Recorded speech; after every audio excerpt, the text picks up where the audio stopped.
Hi, it's Lenneke from Len's Crafty Life, and I just wanted to show you I'm going to pimp these Kallax Lekman boxes or bins.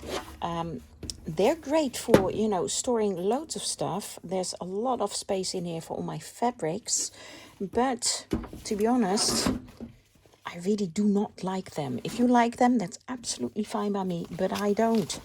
But I want to use these in my Kallax cupboards that I got recently, all secondhand. This is secondhand as well. So I still had this gorgeous plastic, which is a soft pink, and it's got these beautiful roses on it. So I just want to pimp it, but it when you put it in a cubby hole of the Kallax cupboard, you won't see the sides. If you push it a little bit backwards, you only see the front. So I'm only going to cover the front. And yes, you can see my chandelier in there and my head. So let me just take you along on this journey. Now I've used it. This is the last bit of the roll. Oh, actually, I can take the roll off.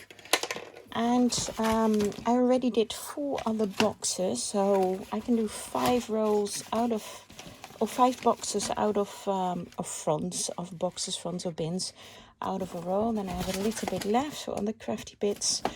And I've had this for years. I'm just seeing, I live in the Netherlands. I don't know if this still even exists. It's Villa Volans, decoratiefolie, film decoratief, 45 centimeters by 2 meters. Made in China, of course, where else? Easy to use, easy to cut. So that's what I use. I got it at Trekpleister, if you're in the Netherlands, but literally years ago. So I guess you won't find it now.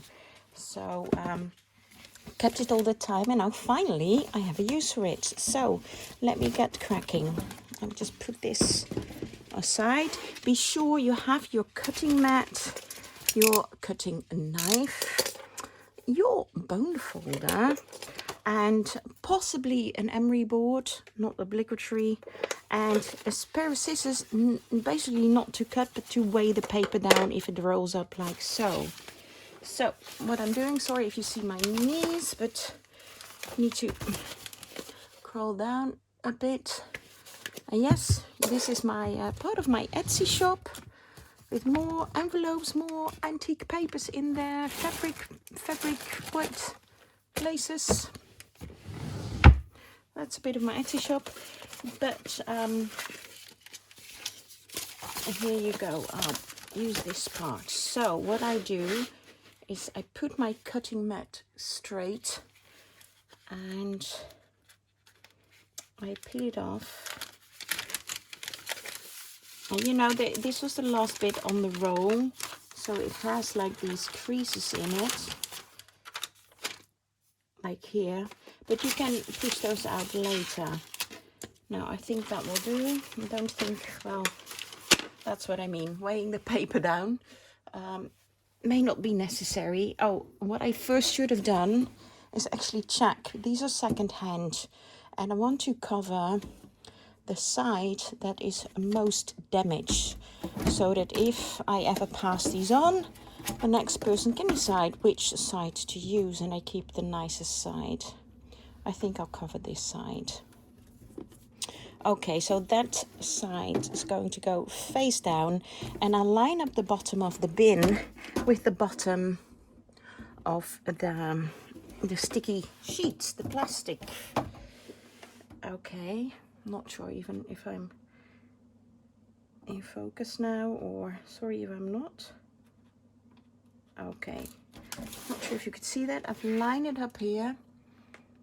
So what I do now, make sure your mat is in the right position to cut alongside it, so you won't cut on your beautiful wooden floor if you have one, or any other kind of floor covering. Now this you can take off, you can put it back on the roll. For now I'll just stick it to my cupboard here on the side. I'll keep that because that's nice, you know, to still use in your junk journal. Now, move your mat. If this was like a TV show, I would have the audience say, move your mat right now.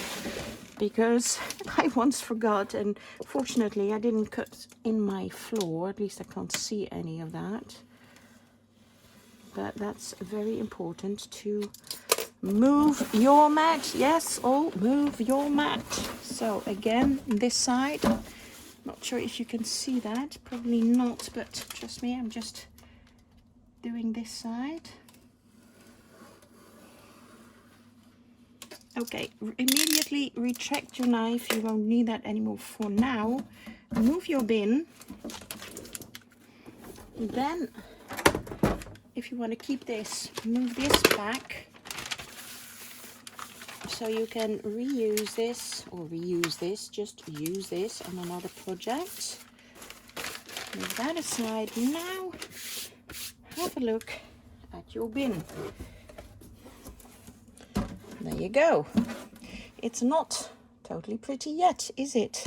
Now this, because it has like these little holes on the inside, a lot of air gets trapped. You may be able to see that. You see, you know, here where it's darker, you may be able to see my finger move. Where it's darker, it's stuck. Where it's light or white, there's air trapped. So what I'll do is I'll pull back the corners. I do have some prepared for you, so I won't do it all on this box. So I'll pull it back carefully. What's that? Not sure. And then just move your hand. Let's see how I can show you. Move your hand carefully so you can hopefully get as many air bubbles out, and even that crease, you see, you can get that out as much as possible. Now probably a bit of air may still get trapped. If you go backwards too far, there's still, because of these holes, there's still air coming, so that's no use basically. So I basically pull it back to the corner of those little openings that are in the bin. And then just smooth this out with my fingers, or you can probably use your bone folder or something. And then you see that's already much better. Now you can see probably the difference between this corner and the corners I have not done. Now, okay, I won't bore you with doing all the corners, but that's a lot smoother. I have prepared another one in advance for you. Oh, let me just show you one more thing. When I've done all the 4 corners, basically what I do is I tip it upside down, because here there's a lot of air trapped here. And I do want the little holes visible. Of course you could leave it, but I think it's a bit more neat and tidy when you do see the holes visible. I tip it upside down on your mat. Make sure to be on your mat, and then, oh, you can't see this really, can you? What I basically do is I'll do it in the air for now, see if that works. I go from one corner diagonally, I cut, going through to the other corner, and I do it that way as well. So, let me get you a bit closer. So you've got like this little opening. These little dots. Now we're going to the other box, which I have prepared for you. Let's put that one aside. And yes, I need to do that one still as well. But here's one I prepared earlier. I feel like I'm in a cooking show. So there you go. You can see that these have all been done.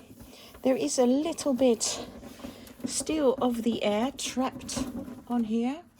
Not sure if you can see that. Yeah, maybe you can see that a bit. What you can do is make like a tiny little slit. Now if you do this, you probably will cut in the actual bin. The actual bin will get damaged, but I don't mind. I'm gonna use it like this, the second hand anyway.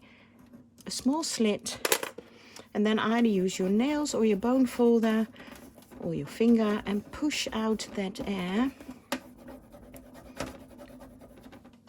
I'll make like a little there as well. Push it out, and then you can smooth it. You see, that's a lot smoother. Now, it may not get perfect, but I don't mind. I think that's good enough. So I will do that as well with the other air bubbles, or just try to push them to the sides, you know, and get it as smooth as possible. And here it's push it to the side. You know, you can get a long way. So now do this last one. What I do here, because a lot of air gets trapped in this whole area, I really push it, and I use my bone folder to really make it stick to the side of these little openings. And then per opening I move this inside, and immediately I take a little piece of sellotape and I put it down straight away before it gets any chance to release, because these little bits, they won't stick well because they're so small. So I put the sellotape on it to keep it in its place. See if I can get that crease out. Same here. Let's do the bottom one. Now, if I use my nail too much, I will tear it, which is what happened here. You can see, probably, maybe not. See a little tear there, but I don't mind. I like Shabby Chic, right? Shabby Chic vintage. So let's push that one back, and immediately a piece of sellotape, tick it over, stick it at the top.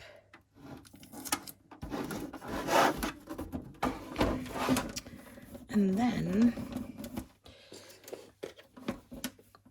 do that. Ooh, you see, I went with my nail in it, and there's already a cut in it. So depending on the quality of your, you know, your plastic, your sticky back plastic, you have to be careful with your nails. I only need a small piece of sellotape. Now, I'm on the other side of the square. I need to do this with my left hand, and I'm right-handed, but that's okay. And then last one, that one, that's the bottom part, and put a little bit of sellotape on that side. And there you have it, your Shabby Chic covered bin. Now, if you know it isn't straight, make sure the edges are, because I've been moving this box around, the edges may have curled up a little bit.